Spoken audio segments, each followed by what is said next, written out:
మావోయిస్టులు మచ్చుకైనా లేకుండా చేయాలని కంకణం కట్టుకున్నారు పోలీసులు. ఓవైపు అడవుల్లో ఏర్వేతలు కొనసాగుతున్నాయి, మరోవైపు కుటుంబ సభ్యుల్ని కలిసి అజ్ఞాతంలో ఉన్న వాళ్లు ఉద్యమాన్ని వీడేలా చర్యలు తీసుకుంటున్నారు. ఉమ్మడి ఆదిలాబాద్ జిల్లాలో పోలీసుల వ్యూహంపై రిపోర్ట్. మావోయిజాన్ని మచ్చుకైనా లేకుండా చేస్తామని కేంద్రం ప్రతినబోనింది. దానికి తగ్గట్లుగా అడుగులు వేస్తోంది. దండకారణ్యాలు, మావోయిస్టు ప్రాబల్యం గల ప్రాంతాల్లో నిత్యం కూంబింగ్లు జరుగుతున్నాయి.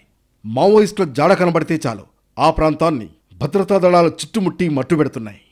ఓవైపు మావోయిస్టుల చుట్టూ చక్రవ్యూహం పన్నుతున్న పోలీసులు, మరోవైపు వాళ్లు లొంగిపోయేలా చర్యలు చేపడుతున్నారు. నక్సలిజానికి ఆకర్షితులై అజ్ఞాతంలోకి వెళ్లిన వాళ్లను తిరిగి జనజీవన స్రవంతిలోకి తీసుకొచ్చే ప్రయత్నం చేస్తున్నారు.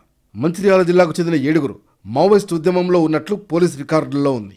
మావోయిస్టు పార్టీ అగ్రనేతల్లో ఒకరైన బండి Prakash alias Prabhat alias BP ఉన్నారు. కన్నాల బస్తీకి చెందిన సలాకుల సరోజా అలియాస్ దీప రాష్ట్ర కమిటీ సభ్యురాలిగా ఉన్నారు. అలాగే శాంతిఖాని బస్తీకి చెందిన ఆరేపల్లి కృష్ణ, కోటిపల్లి మండలం పారుపల్లికి చెందిన ఆత్రం లచ్చన్న అలియాస్ గోపన్న. ఏంటి అలాగే నిలిచిపోయావు? గోల్డ్, డైమండ్, సిల్వర్ రేట్ ఇలా ఉంటే ఇలా నిలిచిపోకుండా ఎలా ఉండేది? మన కంట్రోల్లో లేని దాని గురించి ఫీల్ చెయ్యకు. ప్రజలకు మనం ఏం చేయగలమో ఆలోచించు గురు. తగ్గింపు ధమాకా. అన్ని బంగారు నగలపై లలితావారి మార్కెట్లోనే తక్కువ తరుగులో ఇంకా 1% తగ్గింపు ఇద్దాం.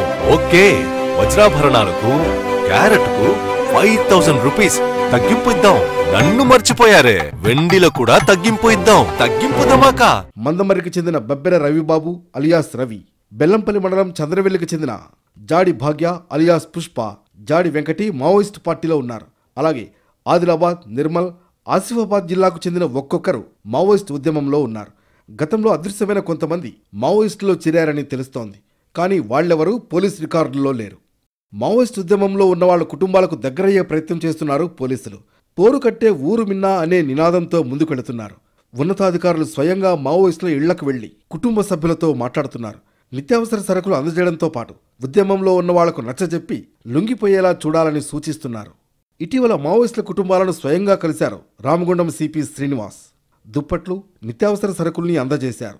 ఆరోగ్య సమస్యలు ఉంటే వైద్యం అందించడానికి ప్రభుత్వం సిద్ధంగా ఉందని తెలిపారు. అంతేకాదు, లొంగిపోయిన మావోయిస్టులకు ప్రభుత్వం నుంచి అన్ని ప్రయోజనాలు అందేలా చూస్తామని హామీ ఇస్తున్నారు. ఇటీవలి కాలంలో జిల్లా ఎస్పీలు మావోయిస్టు కుటుంబాలను కలవడంపై చర్చ జరుగుతోంది. పొరుగు రాష్ట్రాల్లో మావోయిస్టులపై ఉక్కుపాదం మోపుతున్నారు పోలీసులు. ఉమ్మడి ఆదిలాబాద్ జిల్లాలో మాత్రం మావోయిస్టులు ఇళ్లకు వెళ్లి లొంగిపోవాల్సిందిగా విజ్ఞప్తి చేస్తున్నారు. మరి ఈ ప్రయత్నాలు ఎంతవరకు ఫలిస్తాయో చూడాలి.